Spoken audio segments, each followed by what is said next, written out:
type of an issue and beginning to think outside the box. Some of you know that in the People's Institute, we do something that's called a power analysis. And in the People's Institute power analysis, we identify basically systems and institutions that relate to our community, the poor community, African American community, any community, as feet of oppression, because they're stepping on people and kicking them and putting them down. So we're talking about feet of oppression here. So if we applied our power analysis concept to what we're talking about with the Rockefeller Drug Laws, and we begin to think of what are the systems and institutions sanctioned by the state that affect people who have been locked up. What are some of those systems and institutions? Call them out, please. Social services. Social services. How do they get in there in the first place, though? Who encounters them on the street? The police. And then the police take them where? Prison. Okay, so then you got the penal. But even before and after that goes badly for them, the way that they determine that happening is where? So that's the judicial. What other systems and institutions affect their lives? Healthcare system. Education. What? Banks. There's something called prison industries, aren't there? Right? And there's the privatization. So we say corporation. We got to put corporations up here, right? They're getting equipment from somewhere. These tasers are made by somebody, right? And they're getting all kinds of things and training from the U.S. government and so on. So there's other ways that we could do this, but I just try to do this as quickly as I can here. So then we call these feet of oppression because they're stepping on people. They're keeping them down. But as you know, having feet yourself, you know that everybody that's got a foot has something in back of their heel called what? An Achilles heel. Each one has an Achilles heel. What is the Achilles heel that we must focus on here? The Achilles heel that we must focus on is the fact that as we look at these systems and institutions, each one of them is getting federal dollars. Each one of these institutions having federal dollars cannot be used to violate people's civil rights, and they can't be used to violate people's human rights. And if you can prove something in an accountable and measurable way that this has happened, you can write to someone and you can get them to investigate this. And these people that you write to is something called the OIG, the Office of Inspector General. And each government branch that gives out money anywhere for anything, in any place, at any time, has an Office of Inspector General. How did you know that there was pollution in the 911 site? Who did that investigation? The Office of Inspector General. How do we know that there was really torture going on in Abu Ghraib and really torture going on at Guantanamo? Once again, the Office of Inspector General. And how do we know that the CIA hasn't been acting right lately?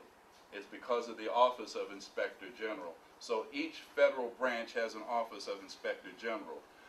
One of the things that we have done with the Meiklejohn Civil Liberties Institute, we've been going into the South and all over the country recommending that everywhere that we see a human rights violation that has involved each one of these systems and institutions sanctioned by the state that's getting federal dollars that violated the rights of people from Hurricane Katrina, we're advocating that in each instance where you can find that you write a letter to the Office of Inspector General, their investigations division, and let the chips fly where they may. and allegedly and theoretically they're supposed to follow up on any complaints that they get. Can you imagine what would happen with respect to not only Hurricane Katrina and all of the agencies that were involved in that, but the Rockefeller Drug Laws and all the ones that are involved in that, if someone strategically began to apply a civil rights and a human rights framework and counted and measured how the dollars that are going to each one of these instances is being used to mess up somebody's civil rights and human rights. I'm telling you, if our city had this show, this would be something to make you say, something we might want to follow up on, right? So that's my first recommendation of how we can think outside the box in terms of fighting for the human rights violations or against those human rights violations. We have a lot of activated students here from Columbia University. Could you all raise your hand, these activated students that I'm talking about? These are radioactive students. Raise your hand. So I want you, those of you who are local doing this work, to look at these people who come to us as a result of the urging, and I don't know if she prodded you or enthusiastically encouraged you, Dr. Cheryl Franks of Columbia University, who just came in. So I'm glad that you have that influence to bring them here, because there's all kinds of other things that can be done. We can begin to press presidential candidates on upholding the civil rights and human rights treaties that we have, and then begin to raise questions about what about the ones that we haven't ratified. I don't see anybody raising those questions. You know, the job of the president has to do with treaties, signing treaties, making treaties. It's a job of Congress to ratify those treaties. Whether it's Obama, Clinton, or any of these other people, hopefully you don't get Giuliani up there. Is that the way you say his name? Yeah, well, that's the way you say his name. But at any rate, we need to, because some of us see him for all the people that died while he was the mayor, all the times that people got shot just going for their car keys or their wallet while he was shot, while he was shot to prominence as the America's mayor. Here we have women who were in their kitchen being shot by police, you know, while he was mayor. Young people on the street shot while he was the mayor. So to me, I don't know how to pronounce his name correctly, so I call him Giuliani, because it seems like a lot of death follows anything that he's involved with. Investigation of prisons has to be accompanied by a human rights framework, which I've been telling you about. And then letters to elected officials urging repeal, you know, on a human rights basis needs to be done. But then there's something else that needs to be done, and this is my last point.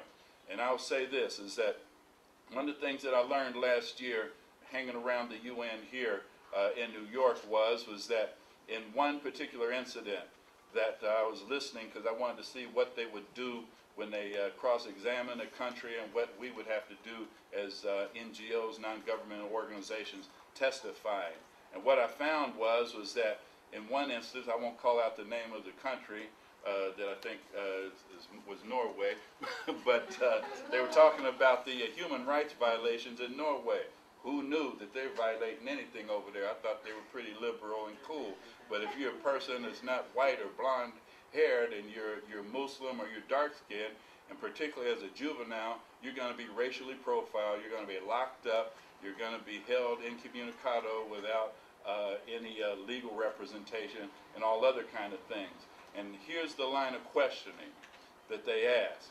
They ask, do the police forces in your country know about the human rights of the people that they're locking up according to the dictates of the treaty that you've signed on to? And they said, no, in their own way. Do the people who are in the jails know about the requirements of the human rights treaties? Do the educators in your nation know about the human rights of the children that they're teaching? Do the social workers know about the human rights of the people that they're trying to serve? Do judges and do attorneys know about the the human rights of the people that they're serving. And they said no on most of those things. Matter of fact, all of those things.